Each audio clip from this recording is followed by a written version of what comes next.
बच्चों, आज हम आपके सामने हिंदी भाषा शिक्षण और प्रवीणता डीएलएड फर्स्ट ईयर का टॉपिक लेके आए हैं। इकाई 3, मौखिक अभिव्यक्ति। इसमें पहला प्रश्न है, मौखिक अभिव्यक्ति से क्या तात्पर्य है, वह उद्देश्य व उपादेयता समझाइए। उत्तर है, अर्थपूर्ण शब्दों के नियोजित व नियंत्रित विचारों को बोलकर प्रकट करना ही मौखिक अभिव्यक्ति है। अर्थपूर्ण शब्द जो भी हम बोले उसका कोई न कोई अर्थ होना आवश्यक है। नियोजित हो मतलब सिस्टम से जमी हो, पूरी प्लानिंग के साथ हो, और नियंत्रित हो कि कितना बोलना है और किस प्रकार कैसे बोलना है, तो कौन कौन से शब्दों का चयन करना है बोलते वक्त। तो वो नियंत्रित तरीके से बोलना और अपने विचारों को प्रकट करना, किस प्रकार बोलकर प्रकट करना, उसको कहते हैं मौखिक अभिव्यक्ति। इसके उद्देश्य है, पहला उद्देश्य है, बालक शुद्ध और स्पष्ट, स्वाभाविक एवं प्रवाह युक्त वाणी से वार्तालाप और व्याख्या की क्षमता अर्जित कर सकेंगे। हमारा मौखिक अभिव्यक्ति से तात्पर्य यही रहता है कि बालक एक तो शुद्ध बोले, एक स्पष्ट बोले, जो ध्वनि हो उसकी वो साफ सुनाई दे, स्वाभाविक तरीके से बोले, बोलने में बनावटीपन या दिखावा नहीं हो, बिल्कुल स्वाभाविक हो, एवं प्रवाह युक्त वाणी से वार्तालाप और व्याख्या की क्षमता अर्जित कर सकेंगे। और क्या प्रवाह युक्त वाणी, यानी कि उनकी वाणी में ऐसा प्रवाह हो कि बात को ठीक से समझी जा सके, वो उससे वार्तालाप कर सकेंगे और उसकी व्याख्या क्षमता अर्जित कर सकेंगे। कौन? विद्यार्थी। दूसरा है, आरोह अवरोह और बल और अनु अनुपात के साथ मौखिक अभिव्यक्ति। कैसे? आरोह अवरोह यानी कि उसके उतार चढ़ाव, कहाँ पे कितनी लंबा खींचना है, कहाँ कितना छोटा बोलना है, स्वर कैसा होना चाहिए, कितना लंबा कितना छोटा स्वर होना चाहिए, किस चीज़ पे बल दे के बोलना है, आदि सब ये मौखिक अभिव्यक्ति के साथ वो बोल सकेंगे। तीसरा है, सहज भाव में बालक अपनी बात प्रस्तुत कर सकेगा। यदि बालक को बात करना आता है, मौखिक अभिव्यक्ति देता है, तो वह अपनी बात को सहज भाव से प्रकट कर सकता है, प्रस्तुत कर सकता है। कोई भी बात हो, यदि बालक को मौखिक अभिव्यक्ति ठीक है, उसे बोलना आता है, तो सहज तरीके से अपनी बात कह सकेगा। उसके बाद है, आत्मविश्वास व अवसरानुकूल भाषा शैली का प्रयोग कर सकेंगे। इसका एक उद्देश्य ये भी है कि बालक में जितना वो निपुण होगा मौखिक अभिव्यक्ति देने में, बातचीत करने में, उतना ही उसमें आत्मविश्वास होगा और अवसर के अनुकूल कौन सी भाषा बोली जाती है इसका वो प्रयोग कर सकेगा।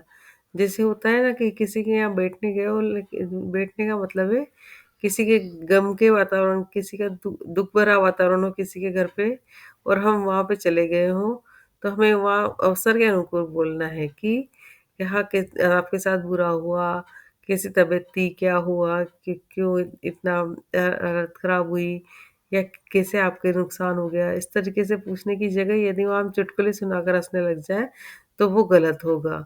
तो अवसर के अनुकूल बोलना है। जैसे विद्यार्थी और टीचर के बीच में रिश्ता होता है कि टीचर को अपने क्लास का माहौल बनाए रखने के लिए, पढ़ाई का माहौल बनाए रखने के लिए उनको किस तरह की भाषा शैली का प्रयोग करना चाहिए। तो सारी यहाँ पर मौखिक अभिव्यक्ति में क्या होगा कि आत्मविश्वास और अवसर के अनुकूल भाषा शैली का प्रयोग कर सकेंगे। अगला पॉइंट है, सामाजिक साहित्यिक विषयों पर आयोजित वार्तालापों पर उचित भाषा का प्रयोग कर सकेगा।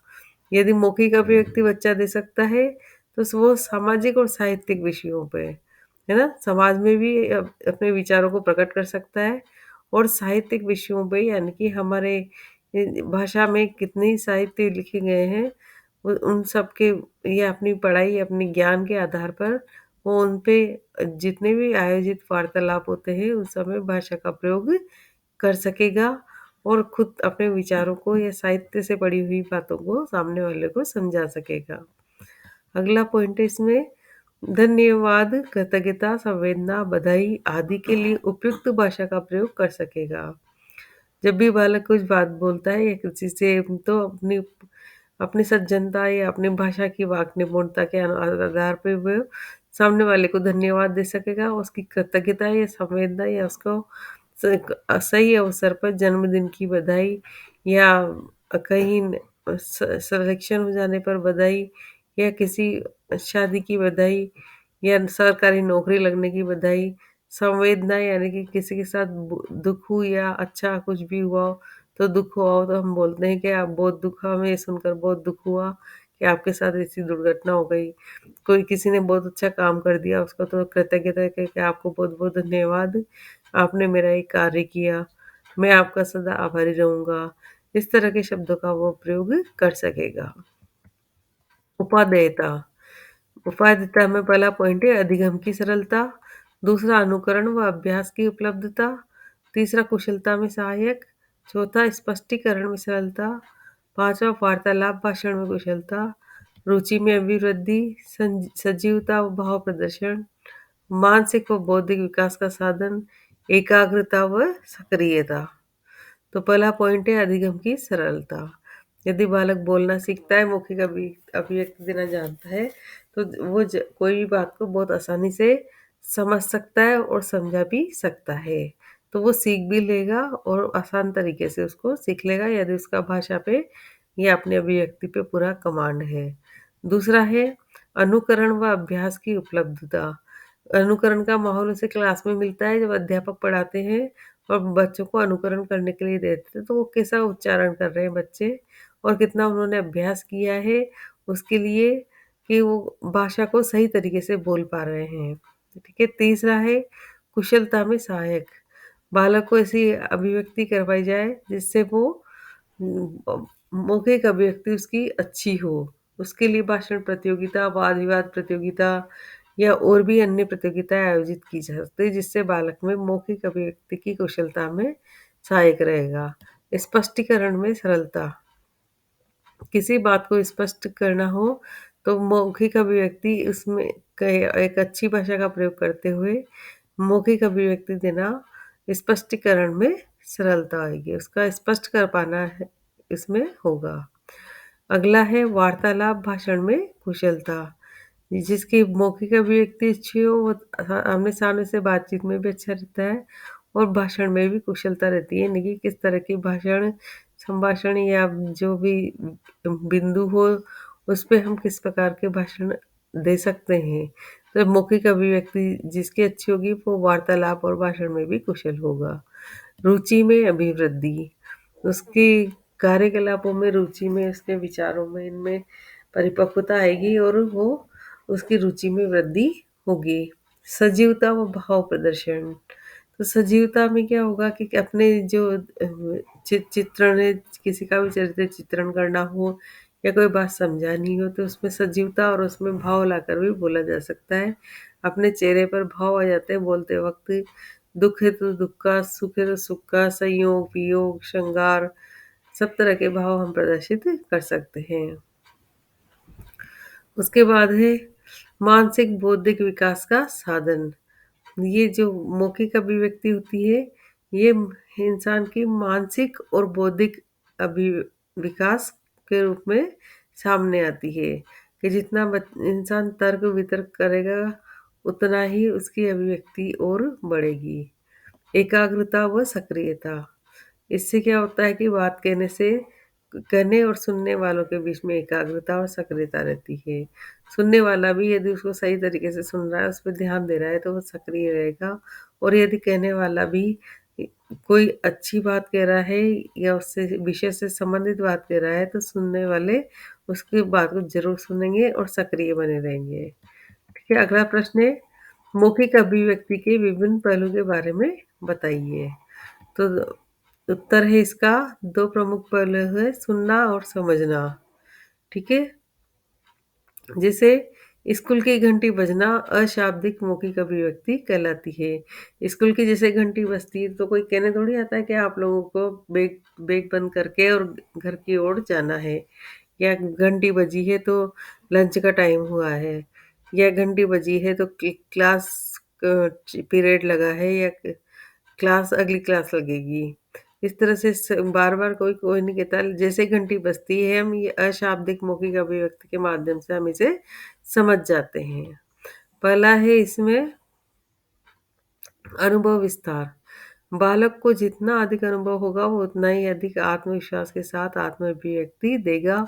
अतः बालक को अधिक से अधिक सुनने व बोलने के अवसर देना चाहिए।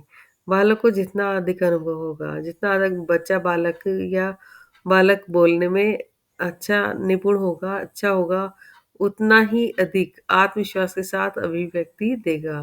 तो जितना बालक को विश्वास रहेगा स्वयं पे कि मैं अच्छा बोल सकता हूँ, अच्छे शब्द काम में ले सकता हूँ, तो उसका आत्मविश्वास भी बढ़ेगा और वो मौखिक अभिव्यक्ति भी और अच्छी देगा आत्मविश्वास के साथ। अतः बालक को अधिक से अधिक सुनने और बोलने के अवसर देना चाहिए। तो हमें क्लास में पढ़ाते समय हम अध्यापक का दायित्व है कि बालक को अधिक से अधिक सुनने और बोलने के अवसर दें। जैसे वाद-विवाद प्रतियोगिता, भाषण प्रतियोगिता, संवाद प्रतियोगिता, ऐसे कितनी तरह के आशु भाषण, ऐसे कितनी तरह के अवसर हम उसको दे सकते हैं बोलने के लिए। दूसरा है विचार क्रमबद्धता। विचारों की अव्यवस्था से प्रस्तुति स्पष्ट नहीं हो सकती, अतः बालक विचारों में क्रमबद्धता लाना आवश्यक है। विचारों की क्रमबद्धता ज़रूरी है। यदि बालक किसी विचार के बारे में बोल रहा है, तो ये नहीं कि एक विचार बताते-बताते दूसरे में कोई नई बात उसने शामिल कर नई चीज़ उसमें बीच में घुसा दी, फिर अगली तीसरी 2-3 लाइन उसमें बोली, फिर तीसरी बात शुरू कर दी। इस तरह से नहीं होना चाहिए। एक ही क्रमबद्धता होनी चाहिए कि जिस टॉपिक को लेके बातचीत चल रही है, वो वही उसी से संबंधित ही विचार आगे बढ़े। अगला है इसमें पॉइंट व्याकरण सम्मत शुद्ध भाषा। या जब हम किसी भाषा का प्रयोग करते होते हैं तो हमारे भाषा में व्याकरण की सहायता लेकर ही हमें बोलना चाहिए। इससे क्या होता है कि शुद्ध उच्चारण होता है, व्याकरण सम्मत वाक्य रचना के साथ समाज द्वारा मान्य शुद्ध भाषा का प्रयोग करवाना। जैसे हम बालक कुछ भी बोल देता है बचपन में, लेकिन उसे पता नहीं होता, भाषा का संपूर्ण ज्ञान नहीं होता है।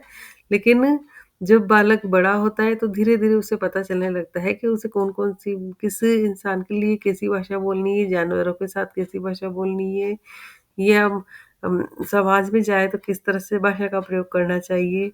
इस तरह से उसको, जैसे इसमें एग्ज़ाम्पल दिया हुआ है कि गाय चिल्लाती है। तो बच्चे ने किसी ने बोल दिया गाय चिल्लाती है के स्थान पर उसे बताएँ कि गाय चिल्लाती नहीं, गाय रंभाती है। उसने दुकान बंद कर दी के स्थान पर उसने दुकान बढ़ा दी। जब शाम को दुकान बंद होती है तो हम बोल देते हैं कि दुकान बंद कर दी, जबकि दुकान बंद करना नहीं होता है, उसको दुकान बढ़ाना होता है क्योंकि दूसरे दिन दुकान फिर खुलेगी। ठीक है? ऐसे ही स्वाभाविक और स्पष्टता बनावटीपन नहीं होना चाहिए। भाषा इतनी स्वाभाविक हो और स्पष्ट हो कि सामने वाले को सुनना अच्छा लगे और समझ में आए। उसमें बनावटीपन बिल्कुल ना हो। प्रवाह उसकी जो गति है भाषा की, वो एकदम तरीके से हो, यूँ नहीं हो कि भी नहीं कि बहुत जल्दी हो और इतना भी धीमा नहीं कि उसे सुनने में ही आलस आए। तो एक स सही सटीक और तरीका होना चाहिए बोलने का। सशक्तता, इससे श्रोता पर गहरा व स्थायी प्रभाव पड़ता है। यदि हमें अच्छी नॉलेज है, पूरी जानकारी है, तो हम सही तरीके से अपनी बात को बोल सकेंगे, जिससे श्रोता पर गहरा प्रभाव पड़ेगा। इसलिए अपने सब्जेक्ट पर या अपनी भाषा पर या अपने विषय पर इतना कमांड होना ज़रूरी है कि हम आत्मविश्वास के साथ उसको बोल सकें, जिससे सुनने वाला भी ध्यानपूर्वक हमें सुने। अगला है अवसर अनुकूलता। अवसर के अनुकूल प्रकरण का चुनाव कर वाणी का प्रयोग करना। किन से अवसर पर किस तरह की बात करनी है, जैसे विद्यालय में गतिविधि हो, वो तो गतिविधि के अनुसार बातचीत करनी है। और जैसे कि डायरेक्टर या प्रिंसिपल या साथी के साथ किस प्रकार बात करनी है, इस तरह से अपने प्रकरण या इसका प्रकरण का चुनाव करते हुए हमें बात करना चाहिए। प्रभावोत्पादकता, मौखिक अभिव्यक्ति का मुख्य उद्देश्य है वक्ता श्रोता तक अपना संदेश प्रभावी ढंग से पहुँचाए। इसका मतलब ये नहीं कि कोई बोल रहा हो और सामने वाला बोर हो रहा हो, परेशान हो रहा हो उसके बोलने से, तो ऐसा नहीं होना चाहिए। उसमें हमारी वाणी में इतना प्रभाव होना चाहिए कि जो वक्ता श्रोता तक अपना संदेश प्रभावी ढंग से पहुँचाए। तो हमारी ज़िम्मेदारी होती है ये।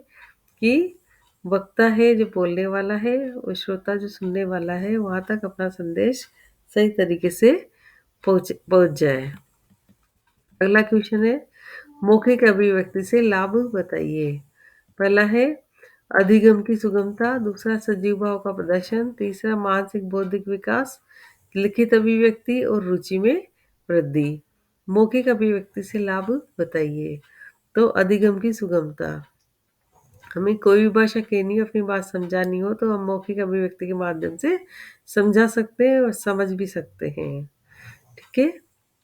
सजीव भाव का प्रदर्शन, सजीव भाव का प्रदर्शन यानी कि हमारे चेहरे के हाव भाव से, हमारे हाथों के इशारों से और मौखिक अभिव्यक्ति के माध्यम से हम सजीव प्रदर्शन कर सकते हैं। कोई बात को इस तरीके से कह सकते हैं जैसे वो अभी उसी घटना घटी हो या अभी ही ऐसा कुछ होके निपटा हो। जो कोई भी घटना बताई जाती है आजकल तो जैसे रिकॉर्डिंग भी हो जाती है और वीडियो भी बन जाते हैं, लेकिन उस सजीव भाव का प्रदर्शन करना हो तो हमें क्या करना चाहिए उसका, कि हम वहाँ पर गए, उसकी बर्थडे पार्टी इतनी अच्छी थी, उसने जन्मदिन बहुत खुशियों के साथ मनाया, सारे परिवार के लोग मौजूद थे। इस तरह से सुनाने वाले के ऊपर निर्भर करता है कि वो कितना अच्छे तरीके से अपने भावों का प्रदर्शन करें। तीसरा है मानसिक बौद्धिक विकास। मौखिक अभिव्यक्ति से मानसिक और बौद्धिक विकास की बहुत ज़्यादा मात्रा में संभावनाएं रहती है, क्योंकि जो व्यक्ति अपनी बात कह देता है और सुन लेता है तो उसको इतना ज्ञान हो जाता है कि वो किसी भी विषय पे आराम से बातचीत कर सकता है और उसकी बौद्धिक और मानसिक विकास होता है। लिखित अभिव्यक्ति के माध्यम से क्या होता है कि जैसे बच्चों को कुछ लिखने के लिए दिया जाए और फिर वो उसको लिखने के बाद उसको बोल सके, कि जो उन्होंने लिखा है उसको वो बोल के सुनाए, या जो बोल लिख लिया उसको अब प्रेजेंटेशन दे मौखिक अभिव्यक्ति के माध्यम से, या उन्होंने क्या लिखा है। ठीक है। रुचि में वृद्धि, जो मौखिक अभिव्यक्ति है वो रुचि में वृद्धि करती है, क्योंकि जब बालक में किसी प्रकार की किसी चीज़ें पढ़ाई में रुचि होगी तो वो क्या करेगा, तरह तरह के साहित्य ला के पढ़ेगा और उनसे फिर डिस्कशन करेगा, आपस में एक दूसरे को सुनाएगा। तो इससे उसकी रुचि में भी वृद्धि होगी और उसको नए नए विचारों को पारस्परिक लेन देन भी होगा। अगला प्रश्न है मौखिक अभिव्यक्ति का मूल्यांकन या आकलन कैसे करें। भाषा में मौखिक अभिव्यक्ति के मूल्यांकन हेतु विभिन्न उपकरणों का प्रयोग किया जा सकता है, जैसे मौखिक कार्य और लिखित कार्य आदि। मौखिक कार्य मौखिक में है, इसके माध्यम से अभिव्यक्ति क्षमता विषय की समझ का मूल्यांकन करते हैं। क्या करते हैं इसे मौखिक अभिव्यक्ति के माध्यम से अभिव्यक्ति क्षमता विषय की समझ का मूल्यांकन करते हैं। मतलब उसकी अभिव्यक्ति क्षमता, उसको सामने वाले को अपनी बात कहने की कितनी अच्छी तरीके से शैली है या क्षमता है या कोई ऐसा प्रकार है। विषय की समझ का मूल्यांकन करते हैं, उसने किस प्रकार से एक बात को समझा है और किस प्रकार से समझाया है ना? इसका मूल्यांकन हम इसमें कर सकते हैं। पाठ्य पुस्तक, कोई प्रश्न देखकर उसमें से लिंग, वचन, विशेषण, मुहावरे आदि के प्रश्न पूछना।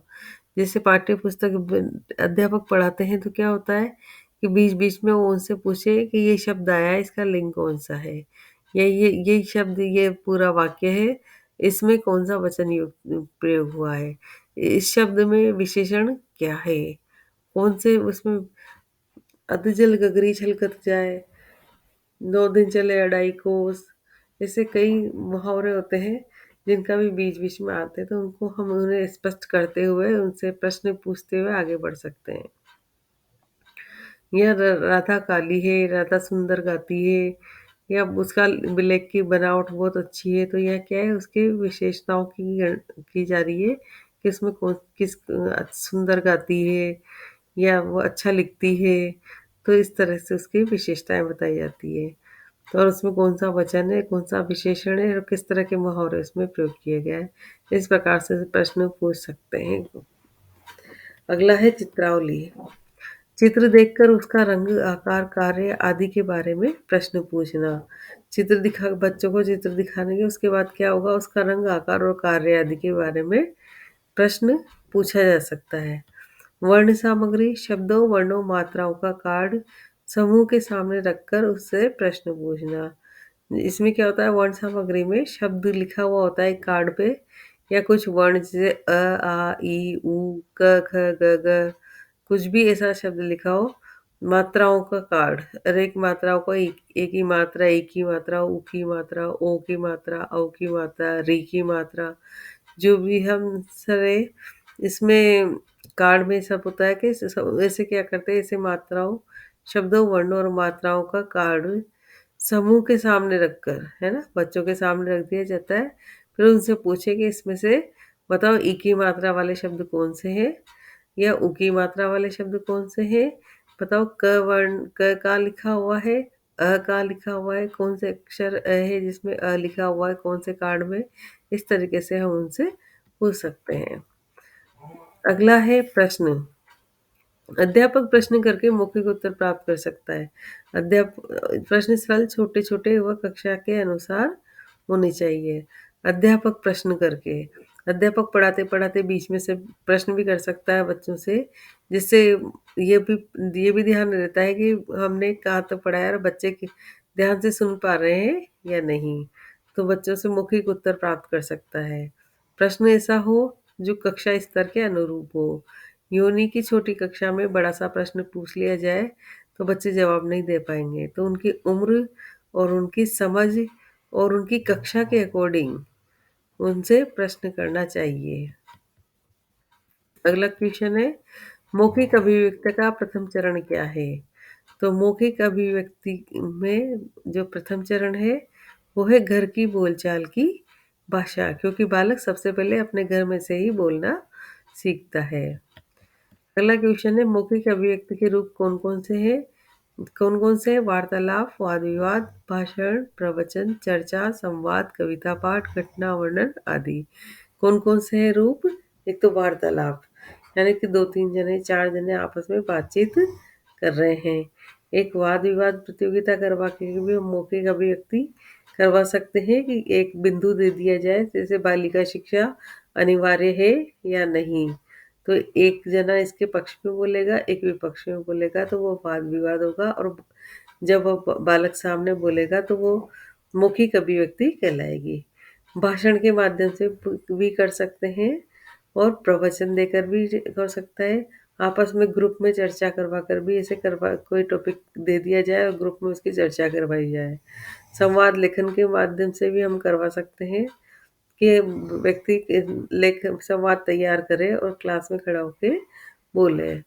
कविता पाठ भी करवाया जा सकता है कि बालक को कविता स्वयं लिखने या बुक अपने पुस्तक की कोई भी कविता याद करके उसे वो क्लास में बोल सकता है। घटना वर्णन, किसी घटना का वर्णन करना, उसे उसके बारे में बताना हो, तो वो भी मौखिक अभिव्यक्ति के माध्यम से बताया जा सकता है। आकलन के तरीके बताइए। व्यक्तिगत आकलन, सामूहिक आकलन, स्व आकलन, सहपाठियों द्वारा आकलन। तो व्यक्तिगत आकलन में व्यक्ति स्वयं अपना आकलन करता है, उसके अपने बारे में लिखता है कि मैंने ये किया, वो किया, या इस तरीके से, या अपनी गलतियों को खुद देखता है। ठीक है, सामूहिक आकलन में होता है कि समूह में गतिविधि होती है, और एक समूह में से पूरे पूरे समूह में गतिविधि हुई और उन्होंने किस प्रकार से एक दूसरे का मूल्यांकन और आकलन किया और गतिविधि को समझा। वो मौखिक अभिव्यक्ति के सामने हम ग्रुप में से किसी भी बच्चे से क्वेश्चन करके उससे सुन सकते हैं, समझ सकते हैं। स्व आकलन यानी कि अपना स्वयं का आकलन करना, स्वयं व्यक्ति ने अपना आकलन किया कि जैसे उसके सामने कोई भी शब्द बोलना था, जिसे अपनी आवाज़ को टेप किया और उसके बाद खुद सुना कि उससे इससे ये पता चले कि उसने स्वयं कहाँ पे गलती की है। तो सहपाठियों द्वारा आकलन, तो ये भी एक ऐसे भी होता है कि जैसे सहपाठी होते हैं, उनको वो बताते हैं कि तुमने बोलते वक़्त यहाँ पे बहुत अच्छा बोला और यहाँ पे इतना गलत हो गया, या इस बात को इस तरीके से भी कहा जा सकता था। इस तरीके से इनमें इनमें पता लगाया जा सकता है। हमारे चैनल को लाइक, सब्सक्राइब एवं शेयर करें। धन्यवाद।